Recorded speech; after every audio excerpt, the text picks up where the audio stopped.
best possibility is the power of many, the power of one. So the power of many we talked about in this class, right, in our 10 versus 3 exercise. The power of many people to make small sacrifices for the greater good actually can make a difference, right? As an individual, I might say, well, if I go spend money on a more fuel-efficient car, that's not going to make a dent in the global carbon cycle. Yeah, that's right, it won't. But if 6 billion people, 7 billion people are all making those same small decisions and changes, that can have a huge effect, right? That's the calculus of the tragedy of the commons. Many people doing small things. Maybe there's also individuals can do big things, right? Dr. Allen's hero, Rachel Carson, popularized a major environmental crisis by writing a book. And I think there are other people that have a special forum that can actually make this change. And that's my pleasure to introduce one of those people who has a special forum, who's making many efforts to try to make the change in this regard. And that's Adrian Grenier. And so let me give you a little bit of background to Adrian as he makes his way up here. He's an actor. Maybe many of you know him from the films like The Devil Wears Prada, Entourage, the HBO series Entourage. But I thought he was just an actor until I met him and discovered some things about him. He's also a director. He's a producer. He's a musician. I think he plays 4 different instruments: guitar, bass, drums, harmonica. Is that right? Yeah. He's an entrepreneur. Hey, please welcome Adrian. So have a seat. Is your thing on? For the packaging. The packaging, yes. Where's the packaging? Where's the packaging? Right. Look. I got it. I see it. Okay. Little show and tell. Can you hear okay on the back? Oh, I have to turn it on. That's right. That was my one job. Just push the button. Okay, got screen. it. Yeah. Hello, testing 1, 2. Okay. Okay. Okay, so let me just finish introducing Adrian. He's also an entrepreneur. He's also a co-founder of the Lonely Whale Foundation. You can join the pod. And he's the first social good advocate for Dell. Wow. Okay. Welcome, Adrian. Thank you. Glad you could join us. I just want to compliment you. I've been doing this type of work for quite a while. And when you're bombarded with it every day, as I am, you become a little bit desensitized just as a protection mechanism. And it's always important to reconnect with your feelings. And you did that in that little overview. Oh, great. Made me very emotional. Glad to hear that. Well, collect yourself. If I tear up, I blame you. Let's get all the lights on so we can see if that happens. Right, so when do you sleep, all the stuff that you do? Well, I'm a big napper. Okay, power I naps. like to nap. The power nap is a good thing, yeah. Excellent, okay. So the amount of stuff you're doing in your abundant free time for sustainability is pretty significant. Has this been a lifelong commitment? Was there some event that happened to you? How far back does this go? Well, I think the seeds of sustainability and, I guess, self-respect were planted in me at a young age. A lot thanks to my mother. She did give me a sense that I mattered and that I have to take care of myself as well as the world around me. She taught me to clean my room, which was a very important lesson, and it grew as I got older and more mature. I realized that my room isn't just a room, it's actually a home and a neighborhood and a planet, our home, right? So our room, the earth. But really, I feel fortunate to have that understanding, that belief that I do matter, that I make a difference, and that I can make a difference, but I also do impact the world with my choices. Really interesting. So you're Dell's first social good advocate. I've not heard of such a title before. It sounds really neat. That's a great job description. But can you describe it a little bit? What is a social good advocate? What are some of the things you're doing with Dell in this regard? So Dell and I have a partnership in which I help Dell be a better corporate citizen and reach their legacy of good goals, which they have defined for themselves to achieve certain things by 2020 with regards to the environment and employees and people and planet. And they in turn are helping me achieve some of my goals to do the work that I'm doing for the oceans, particularly through my foundation, the Lonely Whale Foundation. Cool. Yeah, so it's a mutual exchange. And I think we have a little sneak peek video here of some of the stuff that you're doing with Dell. Should we take a look Yeah, we can talk at that video? Mm-hmm. And while I'm setting that up, do you want to tell us what you've got there? Yeah, well, I guess this will intro a project that Dell and I and the Lonely Whale Foundation are working on together to help reduce the amount of plastic that makes its way into the oceans. So I don't know if you know much about ocean plastic, but it's one of the many problems. And in fact, there's so much plastic going into the ocean, and because of that and overfishing, scientists estimate that there will be more plastic in the ocean than fish in 25 years. That's a really scary thought. I don't know if you've ever gone for a swim in the ocean and seen the beautiful abundant life that exists, but the idea of that all going away and being replaced by, well, I guess jellyfish, microbes, and plastic is not a pleasant thought. So with Dell, we're actually trying to get some of that plastic before it makes its way in the ocean and upcycle it into packaging. So putting it into new packaging for Dell computers. It's a staggering statistic. As much plastic in the ocean as fish. Yeah. And this is actually, I keep holding it up, but I didn't say what it was. This is a prototype. So right now we're in a feasibility phase, and we're trying to figure out how much plastic we can get away with putting into new products so that you still have the quality and the strength that Dell would need to ship product. And this right now is 25% ocean plastic, and we're hoping to get that number as high as possible. And it's very, should I pass it around? I think I can pass it around. Just sure. Don't take it. It's proprietary. Legal will be all over us. All right, so let's take a look at this sneak peek video. Which, that was a good intro to it. First time this is being seen. You guys get to see it.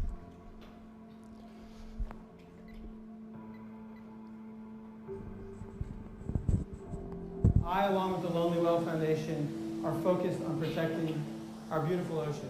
8 million tons a year of plastic is going into the oceans, and scientists predict by 2050, if current rates continue, there'll be more plastic in the ocean than there are fish. There's a lot of ocean health issues today that we're facing all across the globe. One of the most easy to solve for is our ocean plastic problem. We think about our role in engaging people around ocean health and to take direct action that has meaningful benefits to all marine animals. Working with Dell as a social good advocate, we've been constantly looking at innovative ways to change the world for the positive. If we can actually create a marketplace for plastics that end up in the waste stream and upcycle them, we can actually solve the problem while actually creating more jobs and more money generated for the economy. Every time plastic finds its way into the ocean, it finds its way into the bellies of seafood and fish. So we have two goals. The first is, how do we commercialize it as supply chain so we take something that is very damaging to the environment and create economic value from it. And so we looked at our successful history of innovation around packaging materials, from bamboo to wheat straw to air carbon, and asked ourselves, if nobody else was working on this issue of ocean plastic, why not us? This is a sample of what you're going to see. We're going to form some of these up for you. So this is 50% ocean plastic. 50-50.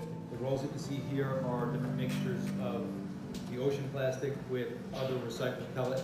So the rolls are actually 100% a recycled product. When you look at this, Adrian, you can see all the imperfections. That's all the contaminants. One of the things we're going to try later on is introduce some contaminants. We'll simulate it if we got it from the ocean, but it's really to give a better ID, a better look. Love it. Character. We'll take the plastic in sheet form, put it into a forming machine, heat it up, and then pull the plastic down on top of a mold to make a shape. If you want to get involved with what we're doing at Dell and Lonely Whale, you can use hashtag Legacy of Good, or you can go to lonelywhale.org. Someday we actually hope to be out of this business, that there's no longer a need for ocean plastic because the recycling infrastructure is there, and we were part of it at the very beginning. We need to reduce our use of plastic, and better yet, let's take the plastic that we do make and keep using it over and over. Make new products, upcycle, create new industries, and that's what we're doing with Dell. Awesome.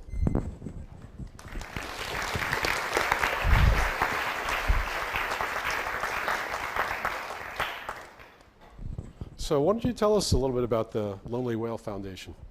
How did that all get started? So we founded the Lonely Whale Foundation in December 2015. So we're a young organization, but our mission is to connect people with one another and bond them with the ocean, create more empathy for the ocean, because if you can't connect, you can't care. Many of these issues, I was ignorant about, and we can't expect everybody to know everything, so it's a constant learning process. But until we have that intimate bond and connection, we can't even begin to want to make a difference. If it's out of sight, out of mind, how can we do anything? So first and foremost, we're trying to create unique opportunities to get people either out in the ocean or to be able to experience the ocean, and of course through education and awareness, start to make the individual realization that something needs to be done. Yeah, isn't education really important? It just seems like so many people in the world don't have this. This is not at the top of people's list. You look at something like climate change, and it's almost like the skepticism that's been brought about and the denial about it has almost elevated, the communities, the scientific communities, heralding this as a problem, of countering in the media. It's, I think, made it more of a discussion issue. But this plight of the oceans, just no one's denying, no one's skeptical about any of the data that we're showing and talking about. Yet it seems to be not on the front burner for so many people. And education is obviously, the biggest way you could counterbalance education is the first step, right? Awareness is the first step, and then how do we take action? Like, what's the most effective way for us to put our energy for change? And that's the more difficult part, obviously. And I think a lot of people have resigned to the inevitability of the destruction of the planet and the oceans, and so they shrug their shoulders because they don't feel like they can do anything. And so that's what we're trying to do at Dell, for example, with our plastics program, ocean plastics program, is create an infrastructure and an industry that will allow people to actually participate more effectively and allow other companies to replicate that process. And it's not easy, and of course, there's no one solution, right? We can all put our hearts, our minds together and try and figure out multiple solutions. I believe there are as many solutions to our problems as there are people in this room, as there are people in the world. And so if you feel daunted, if you feel overwhelmed, you feel like nothing is going to change, well, that's not true, because there are lots of changes. All you have to do is get with somebody who's been doing it, or somebody who has an idea, and try and build that. And not every idea is going to work, but if we all put in one idea, imagine the amount of solutions that we can come up with. Yeah, really interesting. Someone with a career arc such as yours, relatively unique, combined with the relatively unique passion for sustainability, you've actually put those to use, and you've established some traction, making things happen. What would you say to someone who's just starting out in college, not quite sure what their career is going to be yet, know they want to do something about it? Should they feel like, oh, well, I don't have that same kind of pulpit, it's no use for me doing anything? Or is there very much use? Where would you start if you were that person? Well, firstly, you have to accept that you do matter, and that what you do does impact the world. First and foremost, once you've accepted that, I would say find a partner. Lonely Whale Foundation is all about collaboration and coming together. And when you find a partner, you can inspire each other. You can also hold each other accountable. It's tough to do this work alone. When I was younger, I thought that I could save the world, arrogantly and aggressively, hot-headed as a youngster, and I thought I could and hold the weight of the world on my shoulders. And I learned very quickly that I couldn't, and that was quite arrogant, and that I needed to work with other people. So work with others is another thing. We're in an election moment here. There's one very real way you can make a difference. Vote for the candidate that accepts the science, that believes that, is that an obvious suggestion? That accepts the science and also wants to put in the regulation to business and industries that are doing the most damage, because those are damages, they're hidden costs on society. It's a hidden tax that we don't, it's hard to wrap your head around, but when the fishing industry goes out and overfishes our oceans, by the way, it's a common pool resource that we own, they're actually robbing from us, they're stealing from us. And who's going to pay for that in the long run? When we have a collapse of the fisheries and we can't find that food that feeds over 1 billion people, where are they going to find food then? That's a cost that to people and will affect the poorest of us. So we do need regulation. We do need strong enforcement as well. So unfortunately, there is a finite amount of resources, and if we don't manage them and curtail business and industries from overly exploiting them, it's going to be something that we all have to pay for in the end. So vote for that, and also on an individual level, you don't have to wait for the plastic to get to the ocean. You can stop using single-use plastic as much as possible. Carry a reusable water bottle. We're doing a strawless challenge. Refuse straws.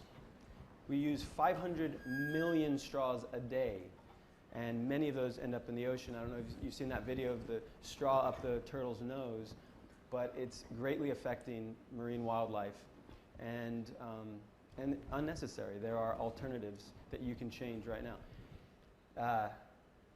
Take a brisk cold shower. Shower with your friends. Save water. Volunteers to shower with Adrian? Okay, let the record show.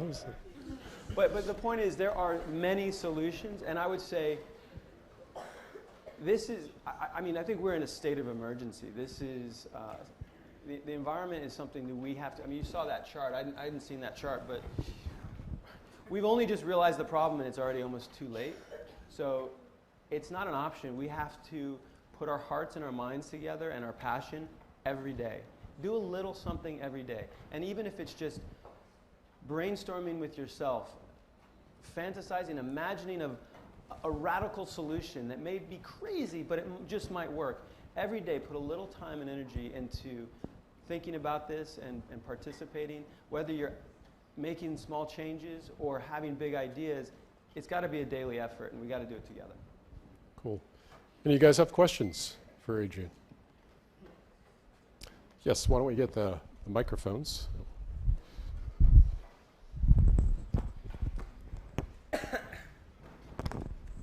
Mic check. You said the fishing industry is responsible for a lot of the overfishing that we're facing today. But what would you say about the consumer that creates the demand for it? Who does the responsibility really fall on? The consumer who buys the fish, or the fishing industry who does the overfishing? I mean, it's twofold, right? It's a symbiotic relationship between consumer demand and the businesses that want to fill that demand for a profit.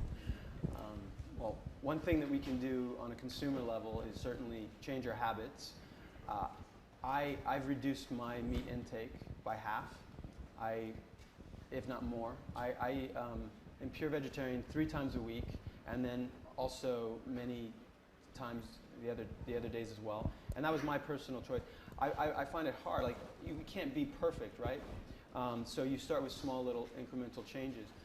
But with regards to fish, find out where your fish comes from. There's a great app called Sea-Watch. Is that right? Sea-Watch. And it will help you find the most sustainable fish option.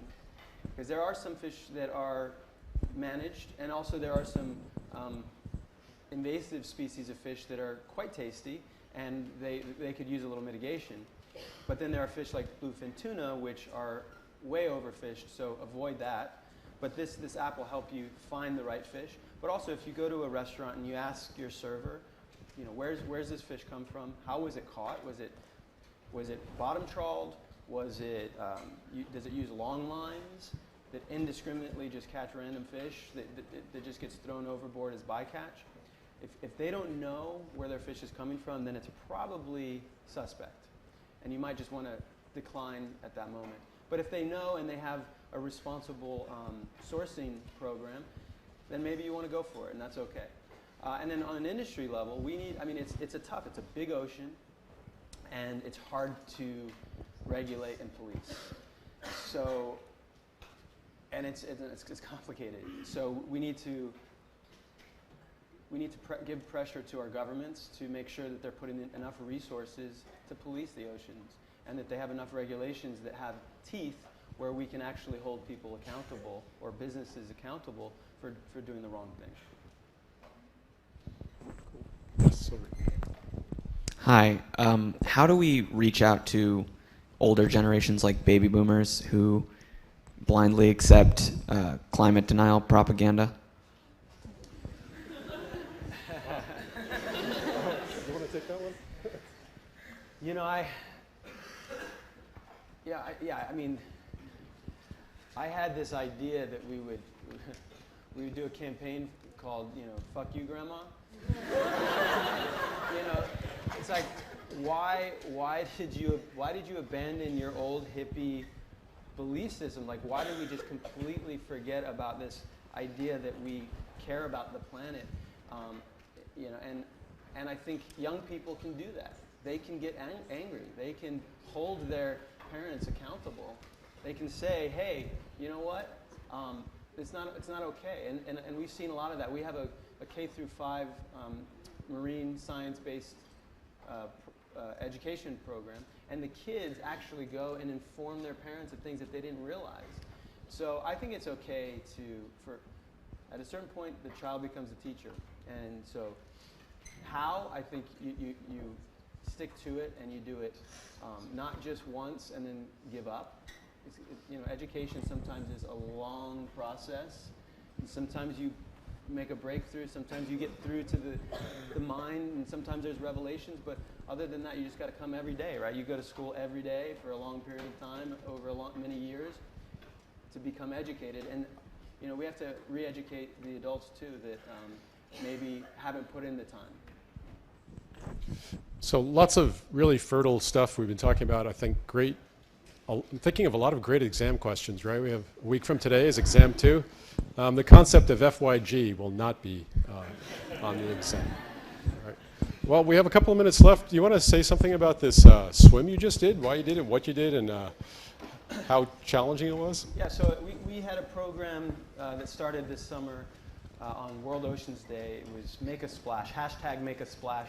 And we were inviting people to get active, get involved, get in the trenches, if you will, of the ocean war.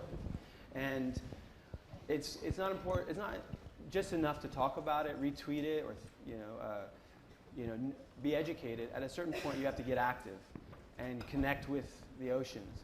So, as my contribution to awareness and to get active, I swam the Strait of Messina with Richard Branson.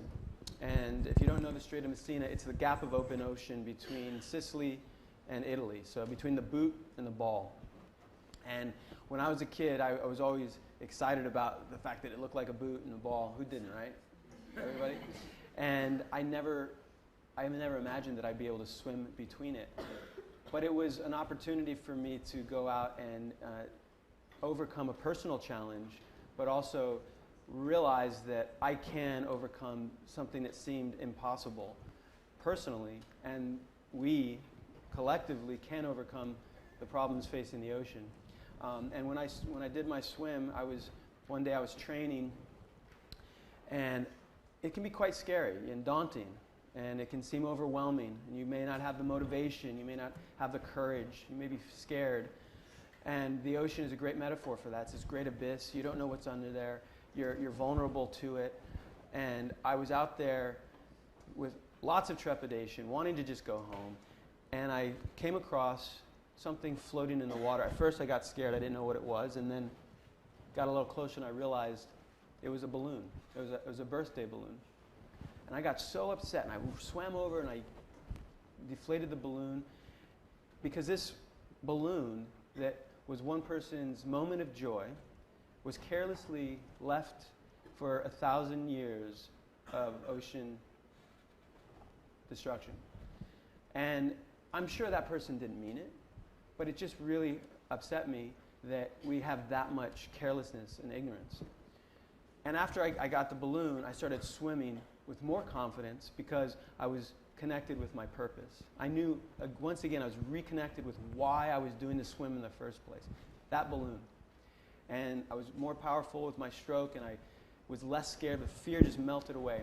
And so I took the balloon with me to Messina, and I tied it around my neck because, well, plastic chokes fish. I should be able to endure it for, you know, the Messina swim.